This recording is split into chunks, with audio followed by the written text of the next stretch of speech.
Bung Joy, menang 2-0 atas Filipina, kita masuk ke babak ketiga kualifikasi Piala Dunia 2026. Ini sebuah prestasi bersejarah untuk Indonesia, Bung Joy. Prestasi iya, tapi kalau sejarah, saya sejarah yang mana? Karena tahun 86 kan Indonesia juga lolos ke putaran akhir ya untuk subgrup di Asia. Bahkan tahun 86 dengan Otsinyo Aliandu, ada Erick Kiswanto, mungkin Coach Aji ingat, ada Feral Raymond Hatu, itu Indonesia tinggal 4 kali main dan bisa langsung ke Piala Dunia. Kalau dibandingkan dengan sekarang kan masih 10 pertandingan, kalau lolos lewat posisi 1 dan 2, kalau tidak lewat babak keempat. Jadi kalau dibilang prestasi oke lah, tapi kalau sejarah jangan dilupakan prestasi tahun 86 lebih advance. Jadi menurut saya gimmick itu nggak perlu diperpanjang lah, tapi bahwa maju ke putaran ketiga sebuah prestasi dia.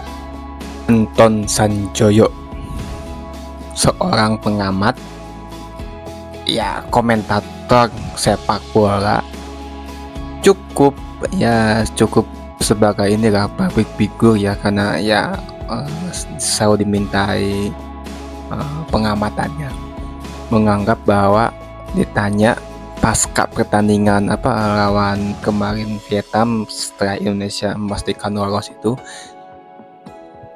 dia ditanya membuat sejarah lolos pertama kalinya, terus menganggap sejarah yang mana, karena dulu juga pernah, ya mungkin betul ya, dulu mungkin Indonesia juga mengikuti kualifikasi Piala Dunia dan membuat ke babak ketiga, dan saya juga nggak tahu yang dia sebutkan adalah tahun-tahun 86. Yang pasti Anton juga masih bisa berpikir secara objektif juga, tahun segitu apakah formatnya sama atau enggak dengan yang saat ini kan. Contoh seperti kita pertama kalinya pernah lolos Piala Asia sampai ke babak grup ataupun 16 besar, itu sejarah. Tapi harus diingat juga ketika tahun 2007, ketika Indonesia sebagai tuan rumah Piala Asia, itu juga masuk 16 besar dengan catatan dari 16 peserta. Artinya Piala Asia tahun 2007 dengan tahun 2024 beda juga jumlah pesertanya. Tahun 2024 32 peserta, tahun 2007 16 peserta. Secara angka emang tahun 2007 itu langsung 16, kita masuk 16 besar dengan 16 peserta. Lain halnya dengan tahun 2023 kemarin ya. Artinya kita tidak bisa menyamakan juga dengan tahun-tahun sebelumnya, apalagi tahun 80-an. Itu pasti sangat jauh berbeda.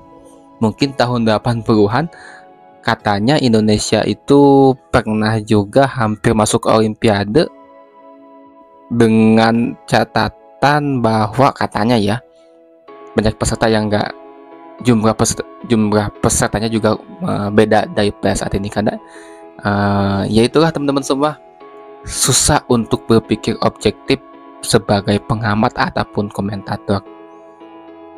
Ya artinya akhirnya Anton Sanjoyo ini kan dibully habis-habisan juga oleh netizen. Susah untuk mengakui sih, emang sulit banget ya. Untuk mengakui seseorang itu emang sangat sulit sekali ya, apalagi mengakui secara tim keseluruhan.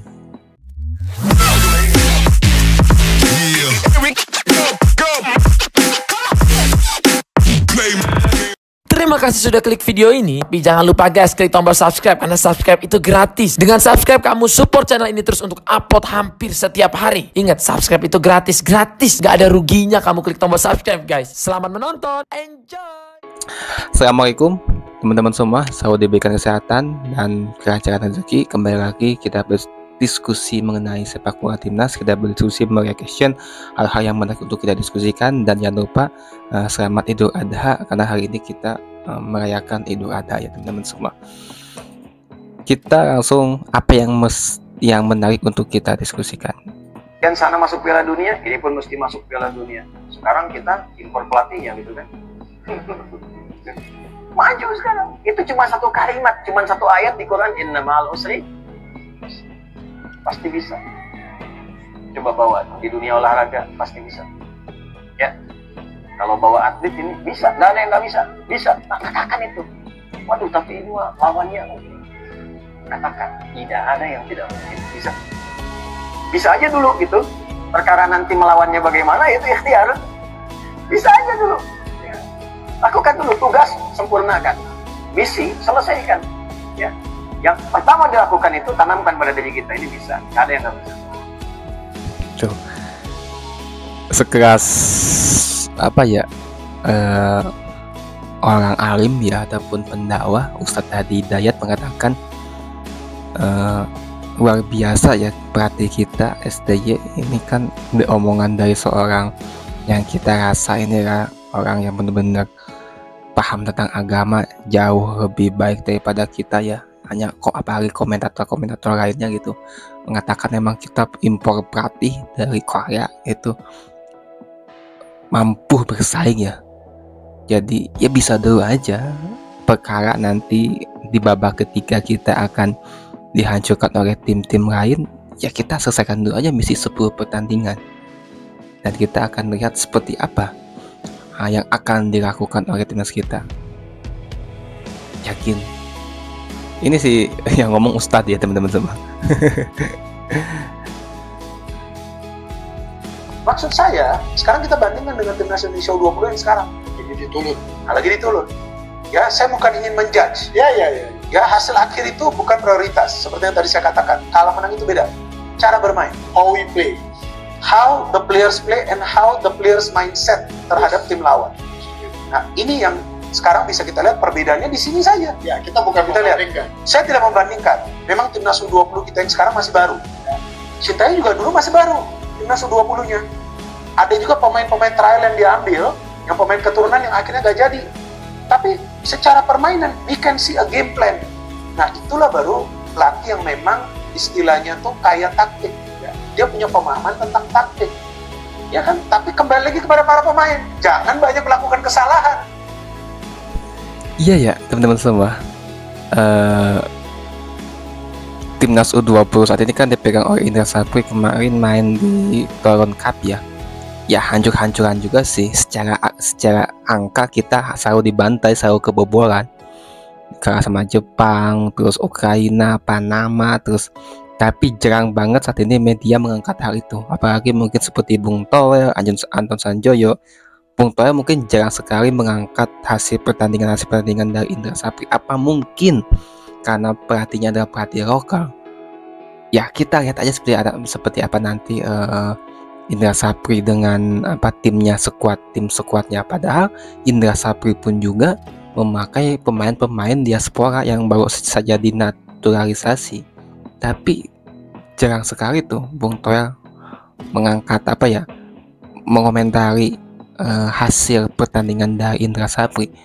Dan ini membuktikan, menjelaskan bahwa dugaan masyarakat pecinta sepak bola yang menganggap bahwa Bung Toel itu emang tidak suka STY makin terbukti aja. Dan di sini emang Bung Binder juga bener-bener cara bermain itu emang betul-betul sangat diperlukan mindsetnya itu. Video terakhir nih kita lihat ya dari Mamat Al-Katiri. Coach, bagaimana Coach Divaldo melihat tim nasional Indonesia sekarang di tangan Sintayong, Coach? Pendapatnya? Bukan karena Sintayong atau bukan. Ini sudah momentum untuk tim kita. Karena kita sudah lihat seperti yang kita bicara di luar. Ini pelatihnya Persita ya kalau nggak salah itu ya. Divaldo itu. Banyak yang perlu diperbaiki. Kita ini sudah ada materi bagus. Oke, kita tahu juga ada banyak campuran lah orang Indonesia dan luar negeri, ada banyak anak di luar juga yang main di klub-klub bagus. Kalau memang datang untuk bantu buat timnas kita, untuk buat timnas kita lebih kuat, silakan datang. Seperti itu. Tapi saya pikir mental, saya lihat mereka seperti asing, datang harus bantu.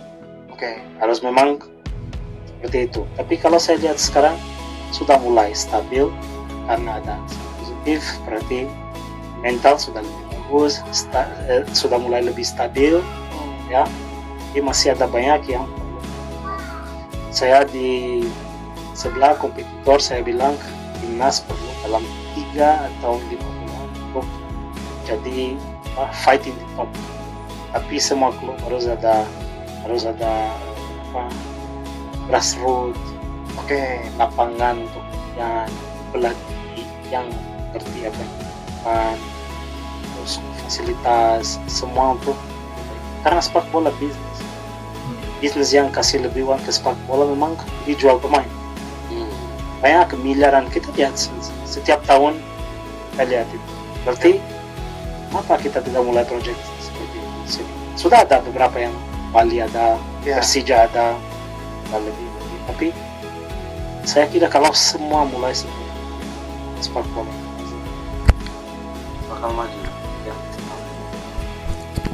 Ini teman-teman semua nggak tahu video kapan, tapi kayaknya udah cukup lama sih ketika Rivaldo Alves diundang di Sport 77. Mungkin teman-teman semua nanti bisa dicek di YouTube-nya, karena saya pribadi juga belum pernah menonton secara penuh ya, nemu di TikTok aja.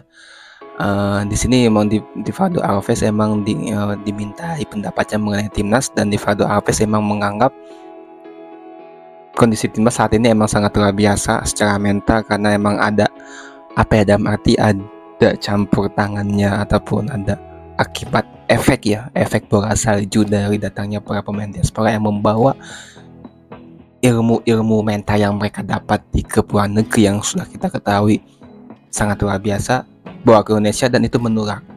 Dan ini memang benar-benar sangat betul-betul timnas kita sedang ada di next levelnya, seperti mungkin timnasnya Vietnam ya pada waktu Park Hang-seo. Emang pada waktu itu mungkin Park Hang-seo timnas Vietnam emang nggak ada pemain diasporanya, tapi ya kembali lagi siapapun pemainnya kalau sudah menjadi pemain warga negara Indonesia ya pemain timnas nasional, bukan lagi pemain naturalisasi, mereka sebagai pemain tim nasional. Terima kasih kita diskusikan. Wassalamualaikum warahmatullahi wabarakatuh. Salam sepak bola Indonesia.